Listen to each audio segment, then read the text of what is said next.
ತಪವ ಚರಿಪೆನೋ ತಪವ ಚರಿಪೆನೋ ತಪವ ಚರಿಪೆನೋ ಹನನ ಕೈವೇನೋ ಶಪಿಸು ದಿವನೋ ಹನನ ಕೈವೇನೋ ಶಪಿಸು ದಿವನೋ ಶಪಿಸು ದಿವನೋ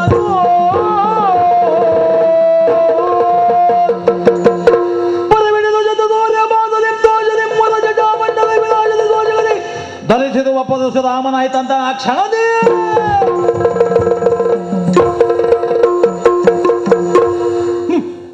ವಿದ್ಯೆಗೆ ಯಾವತ್ತೂ ಕೊನೆಯಿಲ್ಲ, ಗುರುವಿಗೆ ನಿವೃತ್ತಿ ಇಲ್ಲ ಎನ್ನುವುದನ್ನು ಭೀಷ್ಮ ಸಾಧಿಸಿಬಿಟ್ಟ.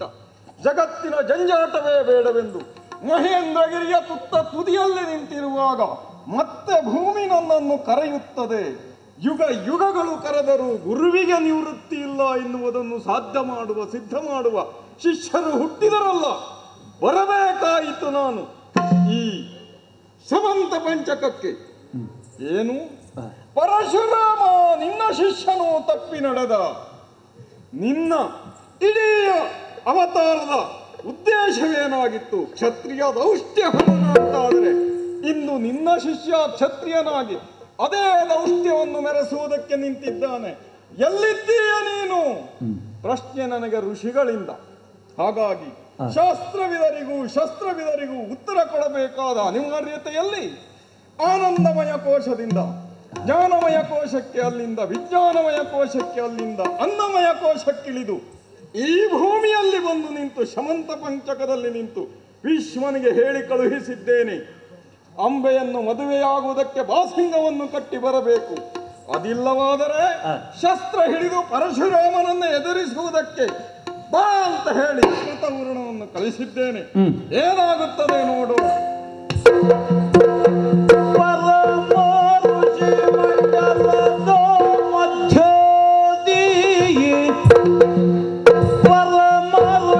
ಮಂಡಲದ ಮಧ್ಯದಿ ಮೆರವಯಜ್ಞೇಶ್ವರನ ಪ್ರಭೆಯಲಿ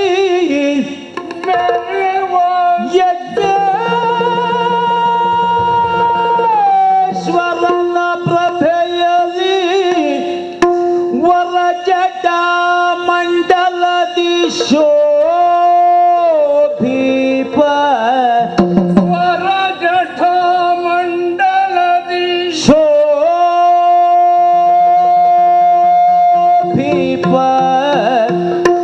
ಭಾರ್ಗವೇಶ್ವರನ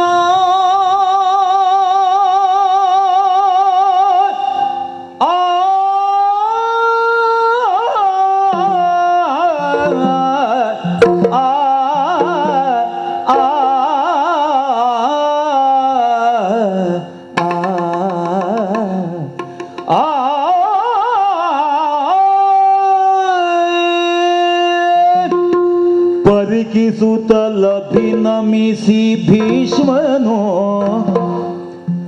ಪರಿಕಿಸುತ್ತಲಭಿನಮಿಸಿ ಭೀಷ್ಮನು ಚರಣ ಪ್ರಕ್ಷಾಳನ ಮಗಯುದ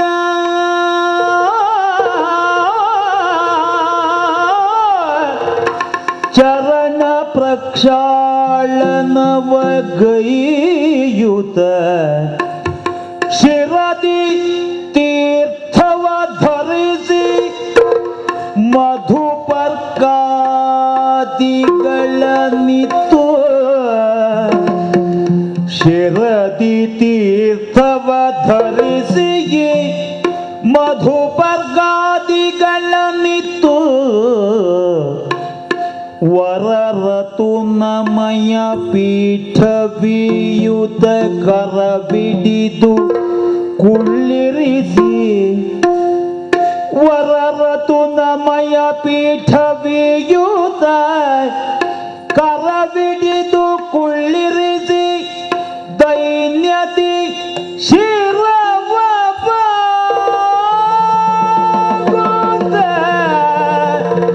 ಗುರು ನಮೋ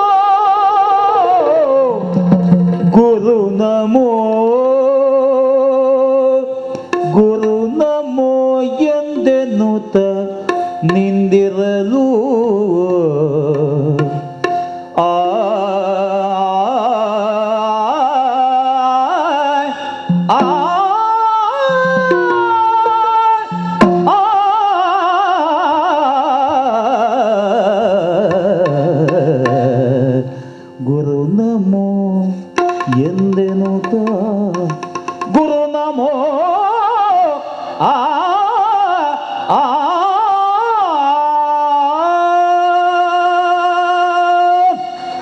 ಹರಿ ಗುರುಭ್ಯೋ ನಮಃ. ಕ್ಷಣದಿ ಶಿಷ್ಯನ ಪರಮ ಭಕ್ತಿಗೆ ಮೆಚ್ಚಿ ಮನದೊಳು ಪರಶುಧರನ ಕ್ಷಣದಿ ಶಿಷ್ಯನ ಪರಮ ಭಕ್ತಿಗೆ ಮೆಚ್ಚಿ ಮನದೊಳು ಧರೆಯೊಳಗೆ ಎಣೆಯುಂಟೆ ಎನ್ನುತ್ತಲಾಗ ಪೇಳಿದನು. ಧರೆಯೊಳಗೆ ಎಣೆಯುಂಟೆ ಎನ್ನುತ್ತಲಾಗ ಪೇಳಿದನು. ಆ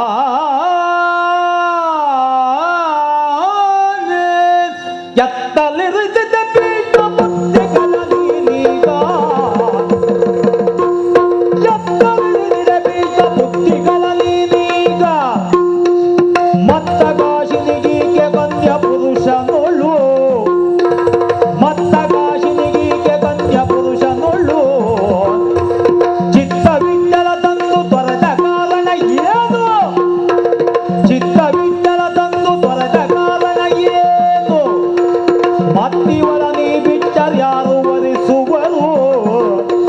ಮತ್ತಿವಳ ನೀ ಬಿಟ್ಟರ್ಯಾರು ವರಿಸುವರು?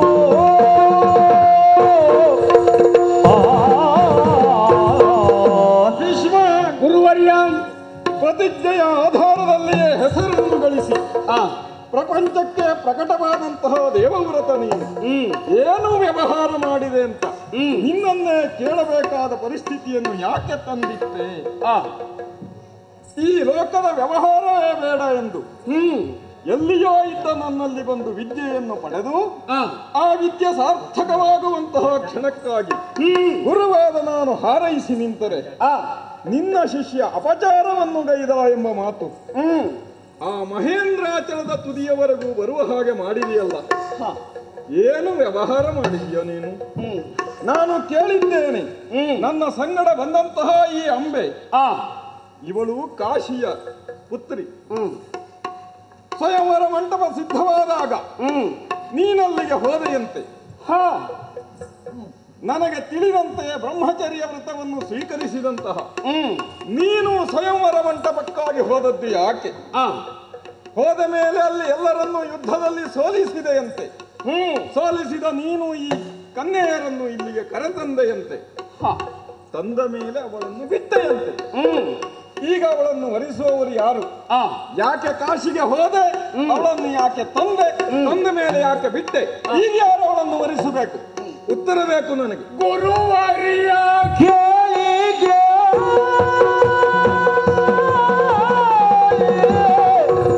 ಗುರುವರಿಯ ಕೇಳಿಗೆ ಸಾಲ್ವನ ಒಪ್ಪಿದ ಪರಿಯನ್ನು ತಿಳಿಯದೆ ನಾನು ಸಾಲ್ವನ ಒಪ್ಪಿದ ಪರಿಯನ್ನು ತಿಳಿಯದೆ ನಾನು ಕರೆ ತಂದೆ ಸಕಲರ ಗೆಲಿಸೆನ್ನ ತಮ್ಮಗೆ ಪರಿಣಯವನ್ನು ಮಾಡಿ ಎನ್ನುತ್ತಾ. ಓ ಗುರುವರ್ಯ, ಭೀಷ್ಮ, ನಾನು ಕಾಶಿ ಕ್ಷೇತ್ರವನ್ನ ಪ್ರವೇಶ ಮಾಡಿದ್ದು ಹೌದು. ಇದಕ್ಕೆ ಕಾರಣ ಗುಪ್ತಚರರ ಮುಖೇನ ವಿಷಯವನ್ನ ಸಂಗ್ರಹಿಸಿದ ನಾನು ನಮ್ಮ ಚಕ್ರವರ್ತಿ ಪೀಠದ ಮರ್ಯಾದೆಯನ್ನು ಉಳಿಸುವುದಕ್ಕಾಗಿ ನನ್ನ ತಾಯಿ ಸತ್ಯವತಿ ದೇವಿಯ ಆಣತಿಯನ್ನ ಪಾಲಿಸುವ ಸೇವಕನಾಗಿ ಮತ್ತಿನ್ನೊಂದು ಆಶಯವನ್ನ ಈಡೇರಿಸುವುದಕ್ಕಾಗಿ ಕಾಶಿ ಕ್ಷೇತ್ರಕ್ಕೆ ಹೋಗಬೇಕಾದಂತ ಅನಿವಾರ್ಯತೆ ಬಂತು. ಹಾಗೆ ಅಲ್ಲಿಗೆ ಹೋದೆ. ಸೇರಿದಂತಹ ಅರಸು ಮಕ್ಕಳನ್ನ ನೋಡಿದೆ. ಅವರಲ್ಲಿ ಹೋಗಿ ನಿಂತ ಕ್ಷಣವೇ ತಲೆಯನ್ನ ಅರಸು ಮಕ್ಕಳು ಬಾಗಿಸಿದರು. ಆ ಹೊತ್ತಿನಲ್ಲಿ ಒಬ್ಬ ಸಾಲ್ವ ಎನ್ನುವ ಸಟೆದು ನಿಂತ. ಅವನನ್ನ ಯುದ್ಧದಲ್ಲಿ ಮಣಿಸಿದೆ. ಹಾಗೆ ಆ 3 ಮಂದಿ ಹೆಣ್ಣು ಮಕ್ಕಳನ್ನ ರಥ ಏರಿಸಿಕೊಂಡು ಕರೆದುಕೊಂಡು ಬಂದೆ ಸ್ವಾಮಿ. ಆಮೇಲೆ ನನ್ನ ತಾಯಿ ಸತ್ಯವತಿ ದೇವಿಯ ಆಶಯದಂತೆ ಹಾ ಕರೆದುಕೊಂಡು ಬಂದ ಹೆಣ್ಣು ಮಕ್ಕಳನ್ನ ನನ್ನ ತಮ್ಮ ವಿಚಿತ್ರ ವೀರ್ಯನಿಗೆ ಮದುವೆ ಮಾಡಿಸುವುದಕ್ಕೆ. ಹಾಗೆ ಆ 3 ಮಂದಿ ಹೆಣ್ಣು ಮಕ್ಕಳಲ್ಲಿ ಕೇಳಿಕೊಂಡಾಗ ಇಬ್ಬರು ಹುಡುಗಿಯರು ಅಂಬಿಕೆ ಮತ್ತು ಅಂಬಾಲಿಕೆ ವಿಚಿತ್ರ ವೀರ್ಯನನ್ನ ಮದುವೆ ಆಗುವುದಕ್ಕೆ ಸಮ್ಮತಿಯನ್ನ ಮಾಡಿದಳು. ಆಮೇಲೆ ಅಂಬೆಯೊಬ್ಬಳು ಅಭಿಪ್ರಾಯವನ್ನ ಬದಲಿಸಿದಳು. ಯಾಕೆ ಎಂಬ ಪ್ರಶ್ನೆಗೆ ಈ ಸ್ವಯಂವರ ನಡೆಯುವ ಪೂರ್ವದಲ್ಲಿ ವನಾಂತರದಲ್ಲಿ ನನಗೂ ಹಾಗೂ ಸಾರ್ವನಿಗೂ ಮಾತುಕತೆ ನಡೆದಿದೆ. ಮನಸ ಅವನನ್ನ ಒರೆಸಿ ಆಗಿದೆ. ಆಗ ಅವಳಲ್ಲೇ ಕೇಳಿದೆ, ಅಲ್ಲ ಅವಳೇ ಸೂಚನೆಯನ್ನ ಕೊಟ್ಟಳು. ನನ್ನ ಜೀವನಕ್ಕೊಂದು ಶ್ರೇಯಸ್ಸಾಗಬೇಕಾದರೆ ನನ್ನನ್ನ ಸಾಲ್ವನಲ್ಲಿಗೆ ಕಳುಹಿಸು. ಅದನ್ನ ತಿಳಿದ ನಾನು ಬ್ರಾಹ್ಮಣೋತ್ತಮರ ಒಟ್ಟಿಗೆ ಅವಳನ್ನ ಕಳುಹಿಸಿಕೊಡುವುದಕ್ಕೆ ಮುಂದಾದ. ಹೋಗು ಅಂತ ಹೇಳಿದೆ. ಹೋದ ಅವಳು ಸಾಲ್ವರಿಂದ ತಿರಸ್ಕರಿಸಲ್ಪಟ್ಟು ತಿರುಗಿ ನನ್ನಲ್ಲಿ ಬಂದಾಗ, ಸ್ವಾಮಿ ನಾನೇ ಮದುವೆ ಆಗುವನಲ್ಲ, ನನ್ನ ತಮ್ಮವಳಿಗೆ ಬೇಡ, ತಿರುಗಿ ಬಂದು ನನ್ನನ್ನೇ ಮದುವೆ ಆಗಬೇಕು ಅಂತ ಹಠ ಹಿಡಿದಾಗ ದಾರಿ ತಪ್ಪಿದ ಸಂಸ್ಕಾರಗೆಟ್ಟ ಹೆಣ್ಣು ನಮ್ಮ ಕುಲಕ್ಕೆ ನಮ್ಮ ವಂಶಕ್ಕೆ ಹೇಳಿಕೆಯಲ್ಲ ಅಂತ ಯಾರಿಗೂ ಬೇಡ ಅಂತ ತಿರಸ್ಕರಿಸಿದೆ. ನೀನು ತೆಗೆದುಕೊಂಡು ಬಂದದ್ದು ನಿನಗಾಗಿ ಅಲ್ಲ, ಅಲ್ಲ ಯಾರಿಗಾಗಿ? ತಮ್ಮನಿಗಾಗಿ.